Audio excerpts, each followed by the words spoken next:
அனைவருக்கும் இன்னைக்கு காலை வணக்கம். இன்றைக்கி ஜூஸ் பார்த்தீங்கன்னா நெல்லிக்காய் ஜூஸ். நெல்லிக்காய் ஜூஸ் பார்த்தீங்கன்னா தண்ணிக்கு பதிலாக நெல்லிக்காவை போட்டு குடிக்க போகிறோம். மிளகு ஜீரகம் போட போகிறோம். தண்ணி குடிக்கிறதுக்கு பதிலாக ஜூஸ் குடிச்சிக்கலாம். அதுக்காக வந்து டெய்லியுமே ஒரு ஜூஸ் சூப்பு போட்டுறோம்.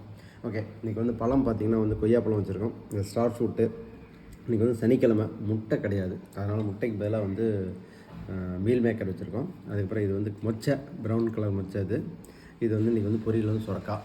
இன்றைக்கி மெயின் கோர்ஸ் பார்த்திங்க அப்படின்னா இது கருப்பு கவுனி அரிசியில் வந்து பொங்கல் பண்ணியிருக்கோம். கருப்பு கவுனி அரிசியில் பொங்கல் பண்ணியிருக்கோம், சூப்பராக இருக்கும். நம்ம அதை பற்றி நம்ம ஏற்கனவே பேசியிருக்கோம். இதுக்கு வந்து பாசிப்பருப்பு, தோரம்பருப்பு ரெண்டும் போட்டு சாம்பார். ஓகே, இதுதான் காம்பினேஷன். ஸோ இந்த மாதிரி ஹெவி பிரேக்ஃபாஸ்ட் காலைல சாப்பிட்லாமா? இது நிறைய பேர் கேள்வி கேட்குறாங்க.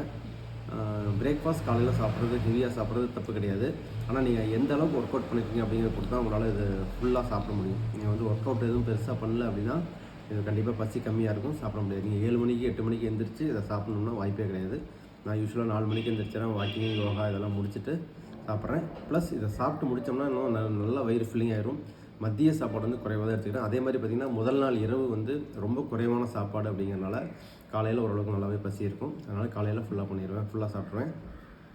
அதனால் நீங்கள் இந்த மாதிரி ட்ரை பண்ணி பாருங்கள். ஒரு சிலர் வந்து என்ன பண்ணுவாங்கன்னா காலையில் லைட்டான பிரேக்ஃபாஸ்ட் எடுத்துக்கிட்டு லஞ்ச் வந்து ஹெவியாக எடுத்துக்கிறாங்க.